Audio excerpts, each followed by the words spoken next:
Okay, and if you'd like to phone back about 3 o'clock, we can have a good chat then. That'd be fantastic. Okay, catch you later.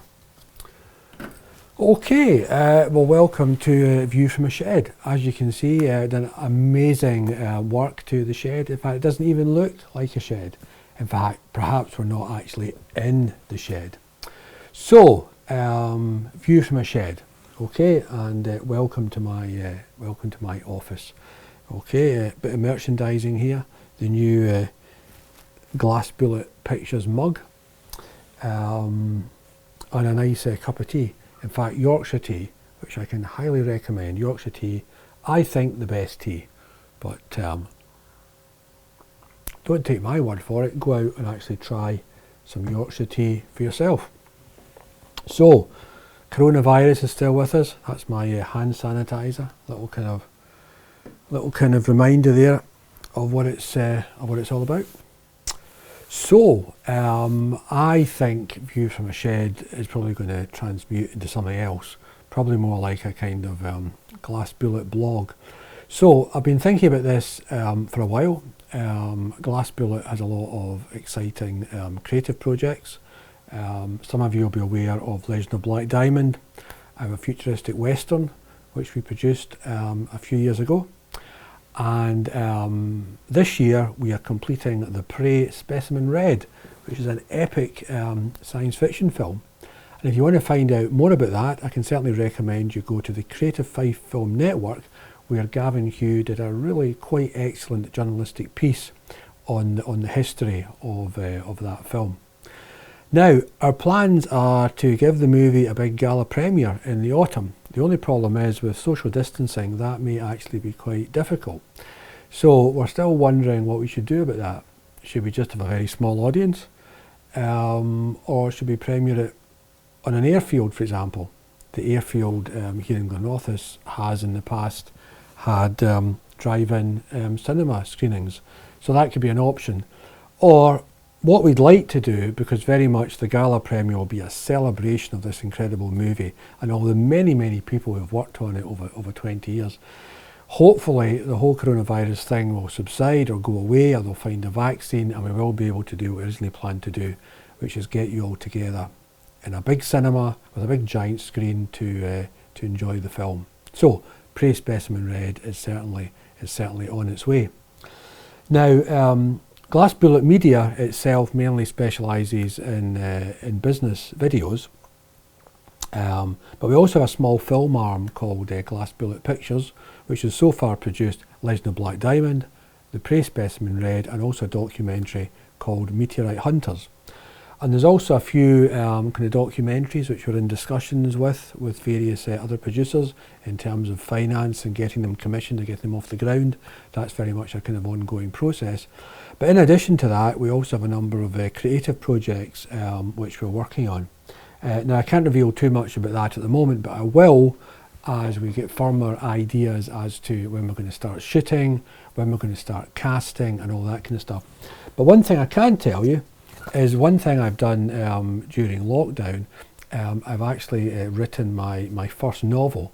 I originally got into filmmaking as a writer.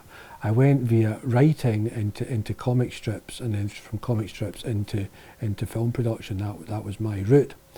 But I've never actually written a novel. I've written numerous film scripts and screenplays, and I've even produced and written one theatrical musical, but never actually a novel. So what I've actually done is I set myself the task of actually turning one of our new movies into a novel, and to see if I could get it published and hopefully generate some publicity on the back of that for the actual movie itself.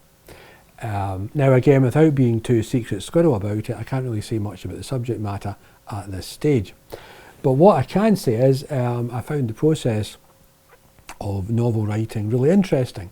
In fact, in many respects, it was quite good to be away from having to think about the technical aspects of all the shots and just kind of go with the flow as any writer would in terms of getting into the vibe of imagining the situation. So I initially found it quite difficult to put aside a few hours a day to write, but once I got into the vibe and the excitement of writing the novel, I just had to do it and I just wrote for hours and hours and hours until I got it completed. So the novel is completed. So what's happening with the novel at the moment? Well, the first thing I did, which I suppose is the easy option, I actually went to a self-publisher. And as you'd expect, the self-publisher thought the novel was fantastic and they've offered me a publishing deal. The only problem with that, of course, is I have to pay for the publishing deal. So I thought to myself, well, I really want to get a proper publishing deal. So the way to get a proper publishing deal is to get an agent. So as we speak, the novel is presently in the hands of my agent and is presently being passed on to a number of publishing houses. Now, I'm not naive. I do realise that as an unknown author, the chances of getting published are probably slim. But anyway, we'll give it a crack and we'll see what happens. If nothing comes out of it, then I may, for example, just go down the self-publishing route and we'll see what happens there. But the other thing I've been doing, which I've started the process of doing, is actually creating an audio book of the novel. So I've been in kind of two minds there. Do I bring in a professional voiceover artist, or do I try and adapt my very kind of nasally, kind of Lanarkshire accent, and should I do it in this accent? Because one thing I can give away about the new film, it is set in Scotland, so possibly the main character could be from the west of Scotland. Should I just do it that way, or should I try and use some of my kind of acting techniques to try and make myself sound a wee bit more kind of audiobook friendly? So I'm still running some experiments in that area to see if I can remove the nasalness of my voice. So it may be an audiobook narrated by me, or it might be somebody with a much more kind of pleasant sounding voice. So Glass Bullet Media, things are beginning to pick up. We're already got some projects ready to shoot. There's still some question marks as to how those projects will be shot. There are some projects we're going to go ahead and shoot with social distancing. Basically the crew will remain 2 meters or 6 feet away from the subjects. That's one kind of quite simple way of doing it. It'll be filmed outside. I've just come off the phone today with a client who is thinking about either social distancing in terms of how we film it, or we'll just do all the interviews via Zoom and then we'll basically kind of edit it that way. So I think we're going to see a bit of both. I think we're going to see a bit of filming in large spaces, and I think we're also going to see a bit of Zoom interviews basically being cut together in terms of how kind of business media is going to go ahead. So the whole kind of Zoom video conferencing thing I've found quite fascinating. I'd probably say I'm now quite experienced in Zoom in terms of using it. I like Zoom, but I've also got experience of things like Skype and Microsoft Teams, for example. But at the moment, I'm kind of veering towards Zoom. In terms of how I'm planning to use Zoom, so far I'm involved in a kind of 2 business ventures, and for those business ventures, we're basically meeting up as a group, and basically in much the same way we'd actually have a meeting at Glass Bullet or at somebody else's premises. We're basically kind of meeting on Zoom and basically kind of working through everything we need to do to get these business ventures off the ground. So Zoom's been ideal for that. I also do some lecturing on the film course at Fife College, and I have been meeting up with students every week on Zoom. I think a lot of future schooling and future lecturing in universities and colleges, we're going to see platforms like Zoom being used. For theory projects, I think it's quite easy in terms of demonstrating some kit, for example. Again, that's quite easy. I think the challenge will be when film students have to kind of touch the equipment and kind of interact from that point of view. I think that'll be more of a challenge there, but I'm sure we can all find ways and means around these kind of things. So that's kind of what's happening media-wise, from novels and movies and business media and all the rest of it.